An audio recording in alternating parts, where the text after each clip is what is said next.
Bonjour à toutes et à tous, je vous retrouve pour une deuxième vidéo Pardon.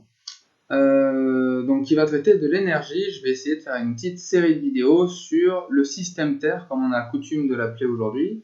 Donc qui va regrouper un petit peu des éléments de l'humanité et de sa société, de la nature, etc. Donc voilà, vous allez voir petit à petit différents sujets arriver. Aujourd'hui donc nous allons traiter d'énergie. Avant de commencer, peut-être quelques petites précisions. Alors premièrement, tout ce que je vais dire est déjà documenté, référencé, etc. par de nombreux scientifiques. Il y a déjà énormément de matière sur ces sujets-là. J'essaierai à chaque fois de vous dire un petit peu de qui je tiens les informations, et je vous mettrai dans le descriptif sous la vidéo un maximum de compléments, etc. pour ceux qui veulent aller plus loin ou vérifier ce que je dis. Deuxième point, voilà, j'ai pas de texte, etc. Je sais à peu près ce dont je vais parler, mais du coup, il se peut que dans les chiffres, etc., je sois un peu imprécis. L'objectif, c'est vraiment de comprendre les grandes lignes. C'est vraiment de... Alors sur le montage, je vais essayer de vous mettre un maximum les chiffres réels, en fait, les choses plus sûres, mais voilà, le but n'est pas d'être absolument... Et puis, encore une fois, si vous voulez avoir des choses vraiment super rigoureuses sur les chiffres, etc., il y a déjà énormément de matière à ce sujet-là. Mon but, c'est essayer surtout de condenser un petit peu des informations diverses à un même endroit, c'est-à-dire sur cette chaîne. Alors, troisièmement, donc, je veux pas dans cette série de vidéos essayer de culpabiliser qui que ce soit. Personne individuellement n'est responsable de ce dont je vais vous parler. Par contre, ce qui est vrai, c'est que nous sommes tous dans le même bateau, nous sommes tous au même point aujourd'hui, et nous avons tous en fait un petit peu comment dire, mince. Nous avons tous un petit peu l'avenir entre nos mains. Nous avons la responsabilité, voilà, tous collectivement, de l'avenir.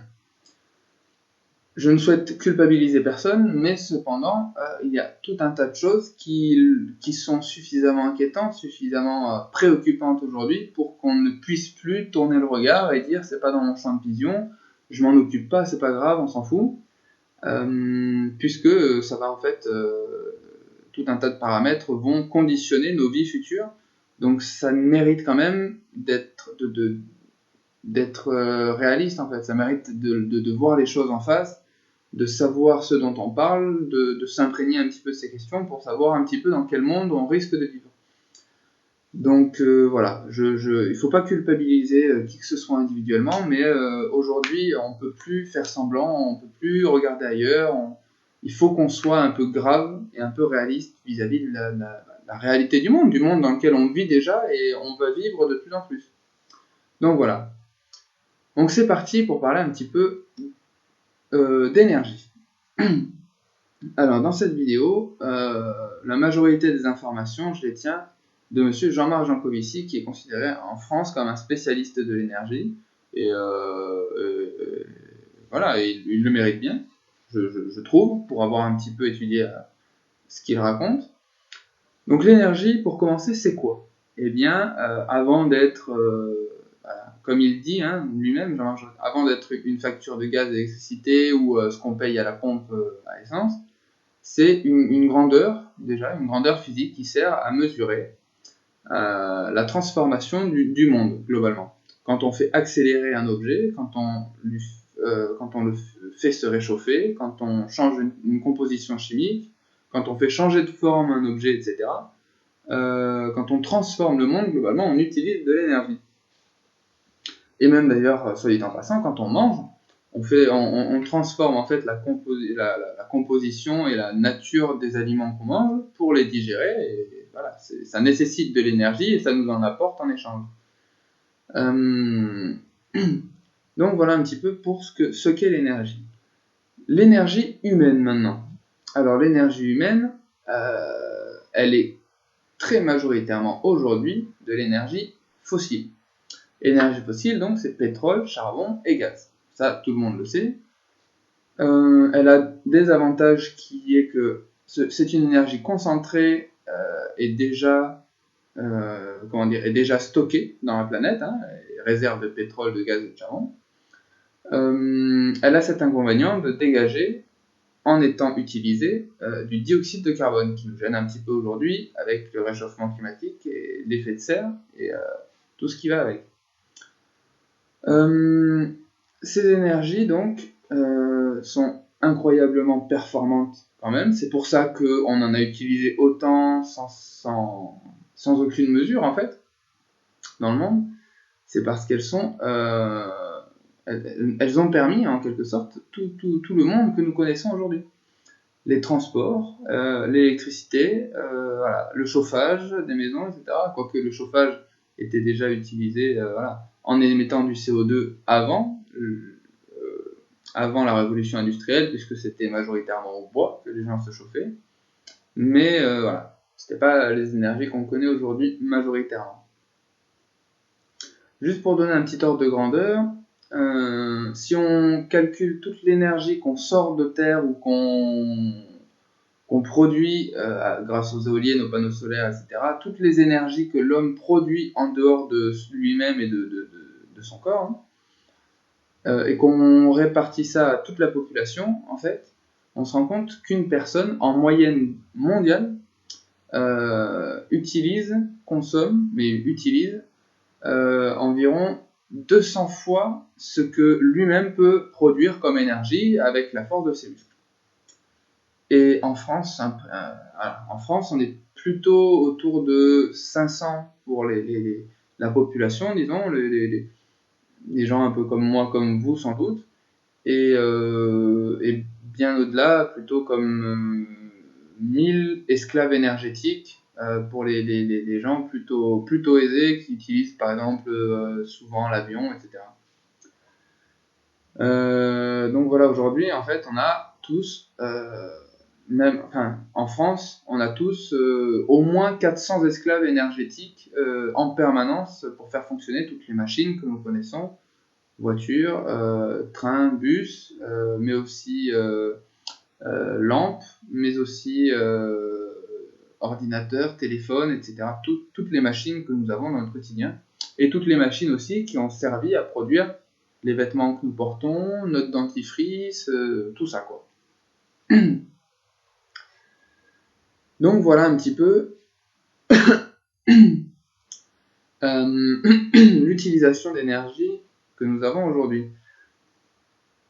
Une autre chose qui rentre aussi en compte, c'est la disponibilité des ressources. Alors pour le gaz et le charbon, on n'est pas embêté trop à court terme, et encore ça dépend des régions du monde, hein. Notamment en Europe, le gaz commence déjà à manquer, mais globalement sur la planète, c'est pas quelque chose de totalement urgent. Par contre, au niveau du pétrole, vous en avez sans doute déjà entendu parler, il y a ce qu'on appelle le pic pétrolier, qui est intervenu en 2006. Donc, en fait, tous les pétroles conventionnels, les pétroles qu'on connaissait bien en fait jusqu'alors, notamment voilà, les pétroles du Moyen-Orient, le pétrole d'origine aux États-Unis, etc., en fait, ont atteint un pic, ce qu'on appelle un pic, et depuis 2006, en fait, le pétrole conventionnel décline au niveau de la production.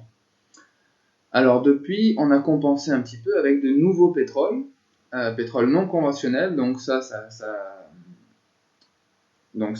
comprend je crois, le offshore profond, et je suis sûr pour le pétrole de schiste et les sables bitumineux du Canada.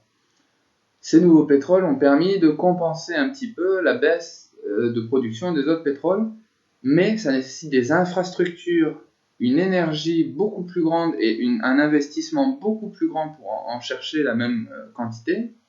Et donc aujourd'hui, en fait, toutes les industries pétrolières qui se lancent là-dedans, en fait, s'y lancent à perte. Toutes sont endettées, surendettées, et enfin voilà, ça a un rendement en plus très mauvais. Donc c'est loin d'être sûr que ce soit l'avenir du pétrole. Voilà un petit peu pour le pétrole.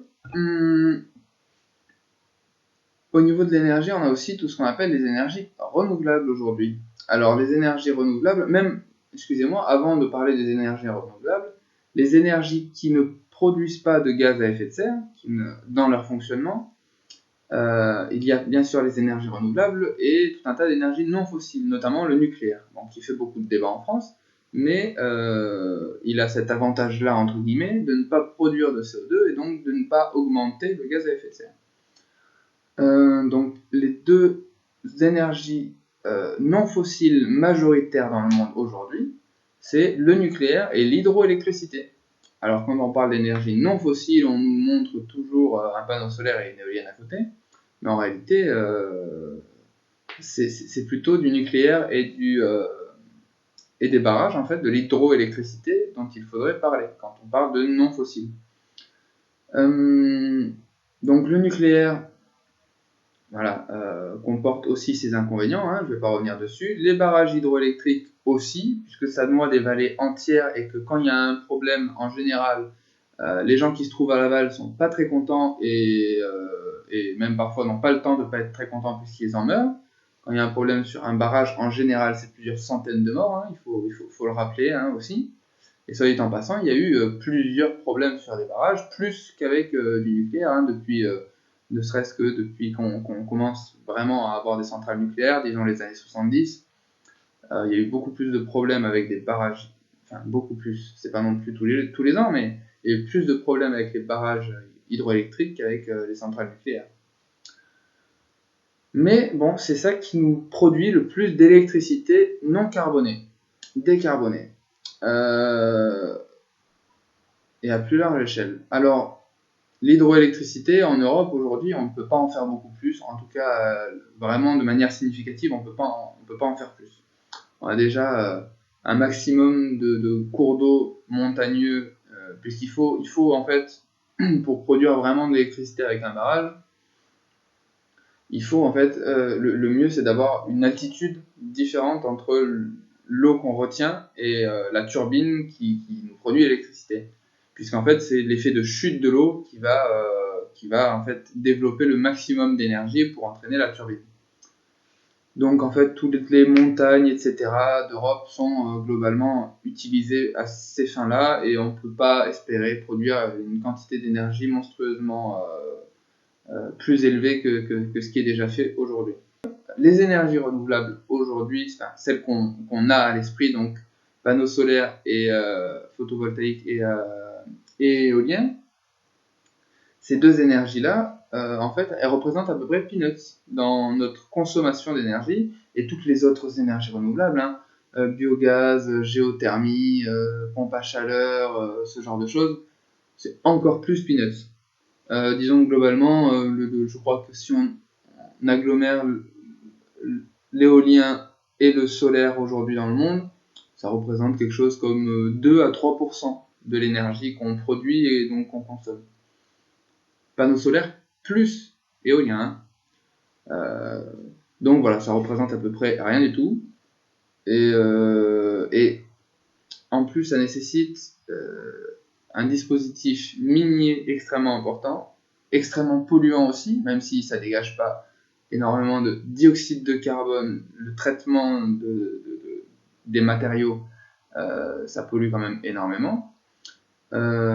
Surtout par kilowattheure d'énergie produite, on a un gros souci à ce niveau-là, déjà de ressources disponibles et de pollution liée à la mine, puis voilà, la métallurgie, tous les transports, etc., l'engin de mine, la fabrication voilà, de l'acier, etc. Donc, tout ça fonctionne encore majoritairement à l'énergie fossile aujourd'hui.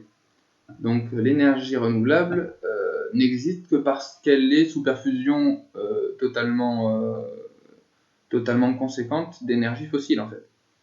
L'énergie renouvelable ne peut pas exister en tant qu'elle-même aujourd'hui si tous les engins de mine, si les transports, la métallurgie, etc.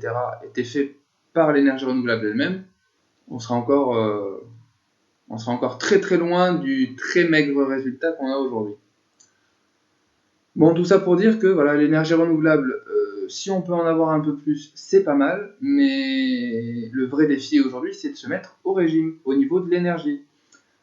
Parce que, tout simplement, on ne va pas pouvoir maintenir un niveau de vie tel qu'on connaît aujourd'hui. C'est mathématiquement impossible. Et c'est très bien documenté, encore une fois, hein. Beaucoup de gens qui risquent de dire catastrophiste, machin, prophète de malheur. Enfin, voilà, on en entend des vers qui disent pas mûrs. Aujourd'hui, nier en fait la réalité observée des choses, c'est comme dire non, moi je crois pas que la Terre est ronde. Enfin, ça n'a plus aucun intérêt. Voilà, pour moi, voilà, ceux qui, donc déjà d'une part les climato-sceptiques, etc. Pour moi, c'est exactement comme les platistes, hein, ceux qui considèrent que la Terre est plate. C'est pas grand intérêt, disons. Donc voilà un petit peu pour un tour d'horizon sur l'énergie de manière générale. Bon, je sais pas si ça vous a plu, c'est pas forcément très rassurant tout ça, mais ça mérite qu'on s'y intéresse parce que ça va faire partie intégrante de ce qu'on vivra. Nous les jeunes, mais même déjà les moins jeunes, hein, même déjà la génération de mes parents vont connaître ce monde et commencent déjà à le connaître, depuis 2008 notamment, puisque la situation n'est absolument pas arrangée depuis 2008. Donc voilà un petit peu le tour d'horizon sur ce sujet-là. Donc, eh bien, bonne journée à tous, et on se retrouve pour une prochaine vidéo qui sera sans doute sur le thème des ressources. Bonne journée, à bientôt!